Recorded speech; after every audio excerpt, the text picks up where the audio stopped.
Whispers in the Woods Chapter 1. The Lost Path. It was a crisp autumn afternoon when Sarah and Mike set out for their hiking trip in the dense woods of Aldridge Forest. The trees towered above them, their leaves painted in shades of orange, red, and gold. The sun filtered through the branches, casting playful shadows on the forest floor. They had planned this trip for weeks, eager to escape the hustle and bustle of city life. As they ventured deeper into the woods, the atmosphere shifted. The sun began to dip below the horizon, and the once vibrant colors faded into a dull gray. The path they had been following seemed to vanish into a tangle of underbrush and twisted roots. "Are you sure this is the right way?" Sarah asked, glancing at Mike with a hint of concern in her eyes. "Yeah, I think so," Mike replied, trying to sound confident despite the growing unease in his gut. He pulled out his phone to check the map, but there was no signal.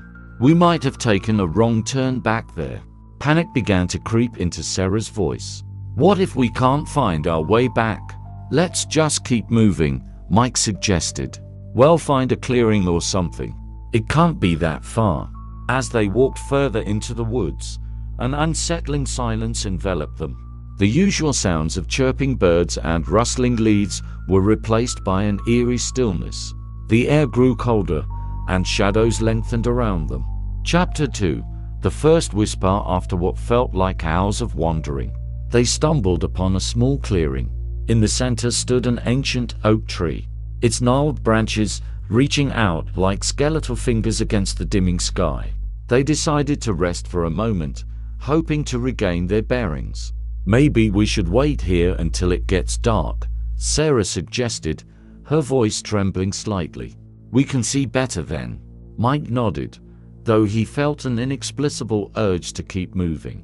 As they sat beneath the tree, a chill ran through the air, and Sarah shivered. "Did you hear that?" she whispered suddenly. Mike strained his ears, but heard nothing at first. Then, faintly, he caught a whisper carried by the wind.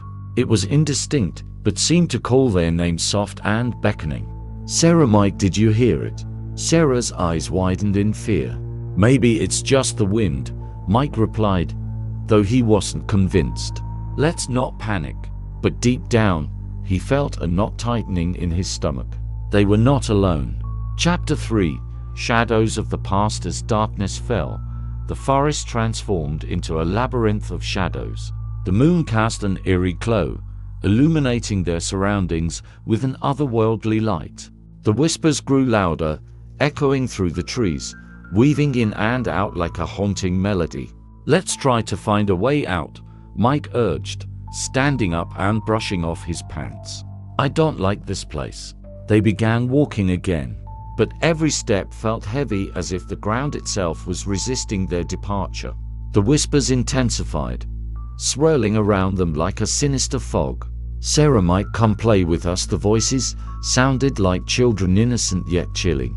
Sarah clutched Mike's arm tightly, her heart racing. "This is right," she said, her voice barely above a whisper. They pressed on, desperation fueling their movements. But with each turn they took, they found themselves drawn back to the clearing beneath the ancient oak tree. Chapter 4. The haunting presence. Frustrated and frightened, Mike decided they needed to stay put until morning. They gathered some fallen branches and made a small fire to ward off the cold and the creeping dread that enveloped them. As they sat by the flickering flames, the whispers transformed into laughter, soft giggles that echoed through the trees. Shadows danced just beyond the firelight, moving in ways that defied logic. "Do you think it's just our minds playing tricks on us?" Mike asked, trying to rationalize their situation. "I don't know," Sarah replied, her voice shaking. "But I feel like we're being watched." Suddenly, the temperature dropped further as a gust of wind swept through the clearing. The fire flickered violently before settling down to a dim glow. In that moment of darkness, they both saw it, a figure standing at the edge of the trees. A pale silhouette with hollow eyes stared back at them, its mouth moving as if whispering something they couldn't hear. "Run!" Mike shouted, grabbing Sarah's hand as they bolted into the woods. Chapter 5. Into the depths, they ran blindly through the trees, branches clawing at their clothes and skin as they navigated the darkness. The laughter followed them, growing louder and more mocking with every step they took. "Where are we going?" Sarah gasped between breaths. "I don't know. Just keep running," Mike replied desperately. After what felt like an eternity of sprinting through the oppressive darkness, they finally stumbled upon another clearing, a larger one this time.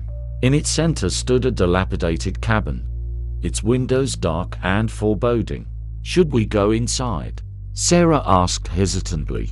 "We need shelter," Mike insisted. "We can't stay out here." With trepidation, they approached the cabin. The door creaked open at their touch as if inviting them into its depths. They stepped inside, greeted by an overwhelming scent of decay and mildew. Chapter 6. Echoes of the past inside. The cabin was filled with remnants of a life long forgotten, dusty furniture covered in sheets, and cobwebs draping from every corner. A chill settled over them as they explored their surroundings. "Do you think anyone lives here?" Sarah asked quietly. "I doubt it," Mike replied. "It looks abandoned for years."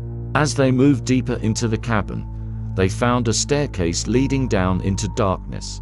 Curiosity overcame their fear as they descended into what appeared to be a basement. The air grew heavy with an oppressive weight that pressed down on them. In the dim light from their phones, they could see old photographs lining the walls, faded images of families long gone, their faces twisted in expressions of joy that felt hauntingly out of place. Then they heard it again, the whispers now louder and more distinct than ever before.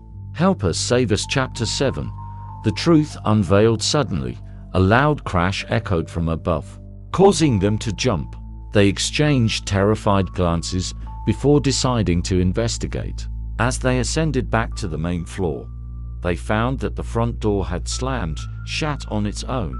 Panic surged within them as they tried to open it, but it wouldn't budge. The whispers turned into wails, anguished cries that filled the cabin with despair. "Why won't it open?" Sarah cried out in fear. "I don't know. We need to find another way," Mike shouted back. They rushed through the cabin searching for an escape route when they stumbled upon a small door at the back leading to another room, a bedroom filled with dust-covered furniture and remnants of someone's life. In one corner lay an old diary. Mike picked it up and began to read aloud. "The forest has taken us, we can't escape, trapped forever." Each word sent shivers down their spines as they realized this was not just an abandoned cabin. It was a prison for lost souls. Chapter 8. The gathering storm. As night deepened outside, a storm began to brew, thunder rumbling ominously overhead while rain lashed against the cabin walls. The atmosphere grew even more oppressive, as if something malevolent was closing in around them. Suddenly, shadows began to flicker at the edges of their vision, figures darting in and out of sight just beyond their reach. The whispers morphed into frantic cries for help mixed with laughter that echoed throughout the cabin. "We need to get out now," Sarah screamed as she pounded on the door again in desperation. But before Mike could respond, one of the shadows materialized before them, a ghostly figure of a young girl with hollow eyes and a sorrowful expression. "Help us," she pleaded softly before vanishing into thin air. "What do you want from us?" Mike shouted into the darkness. The shadows swirled around them as if answering his question, whispering secrets long buried beneath layers of time and sorrow. Chapter 9. The choice. Realizing they were not merely lost, but entangled in something far more sinister than they had imagined. Mike and Sarah huddled together in fear as memories flooded, backstories told around campfires about Eldritch Forest being haunted by spirits seeking revenge for their untimely deaths. "What if we're meant to join them?" Sarah whispered, horrified at the thought. "We can't let that happen," Mike declared fiercely. "We have to find a way out." But as they searched frantically for an escape route amidst growing chaos, the whispers crescendoed into screams that reverberated through every corner of the cabin, until finally, to be continued. Chapter 10. The final confrontation. Panic surged through Mike and Sarah as the screams echoed around them, drowning out their thoughts. They stumbled back into the main room, desperate for an escape. The shadows thickened, swirling like a storm, blocking every exit. The air was charged with a palpable energy, a mix of fear and anger that sent chills down their spines. "Look." Sarah pointed toward the diary that Mike had dropped earlier. It lay open on the floor, pages fluttering as if caught in an unseen wind. The words seemed to glow faintly in the dim light. "Maybe it holds the key to what we need to do," Mike shouted over the cacophony of voices. They rushed to the diary, kneeling beside it.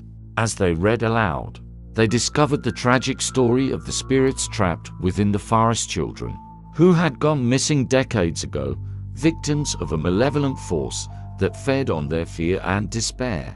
To break the curse, one must face the darkness within and offer a sacrifice of truth and love. Mike read, his voice trembling. "What does that mean?" "I don't know," Sarah replied, her heart racing. "But we have to try something." Chapter 11. Embracing the shadows. As they spoke the words from the diary, the shadows began to coalesce into a single entity, a towering figure cloaked in darkness, its eyes glowing with an otherworldly light. The air grew colder as it approached, and Mike and Sarah felt an overwhelming sense of dread. "Why have you come?" the figure boomed, its voice echoing like thunder. "We're not here to harm you," Mike shouted, trying to sound brave. "We want to help you find peace." The entity paused, its form shifting and flickering like candlelight. "Peace? We have been forgotten, abandoned, trapped in this cycle of pain." Sarah stepped forward, her voice steady despite her fear. "We understand your suffering. We want to remember you, to honor your memory. But you need to let go of your anger and fear." Chapter 12. The Sacrifice of Truth. The figure hesitated, the shadows swirling around it, growing restless. "What will you sacrifice for our freedom?" it demanded, its voice a low growl. Mike and Sarah exchanged glances, understanding what they needed to do. "Well, share our truth," Mike said firmly.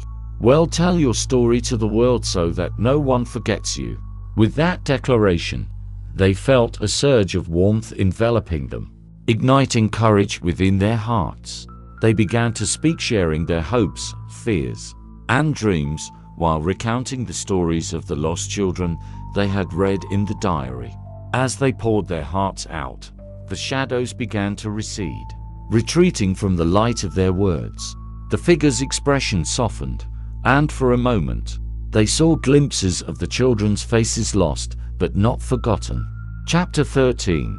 The Light of Redemption. Your truth, it holds power, the figure whispered, its voice now laced with sorrow rather than rage. "Perhaps there is hope for us yet." As Mike and Sarah continued to speak, they felt an overwhelming wave of energy surge through them. The air crackled with magic as light poured into the cabin, illuminating every corner and dispelling the darkness. With each word spoken, the shadows shrank until only a faint outline remained. The figure transformed before their eyes into a radiant spirit, a young girl with kind eyes and a gentle smile. "Thank you," she said softly. "You have given us what we needed most, your love and remembrance." Chapter 14.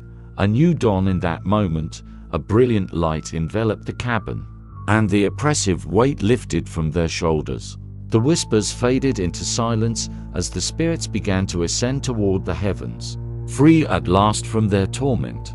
As dawn broke outside, golden rays of sunlight streamed through the windows, illuminating the cabin with warmth and hope.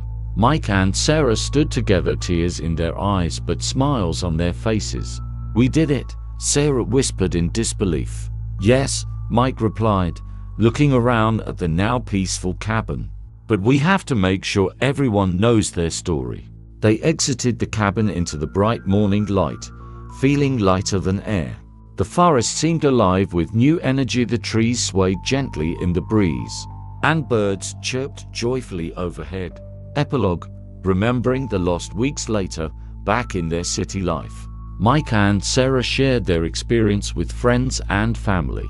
They organized community events to honor the spirits of Eldridge Forest and raised awareness about those who had been lost over the years. The story of the lost children became a beacon of hope for many, reminding everyone that love and remembrance could break even the darkest curses. And every autumn, when leaves turned gold and crimson, they returned to Eldridge Forest not just to hike, but to celebrate life and remember those who had once whispered in the woods. And so, the whispers in the woods transformed into echoes of laughter, a promise that no one would ever be forgotten again.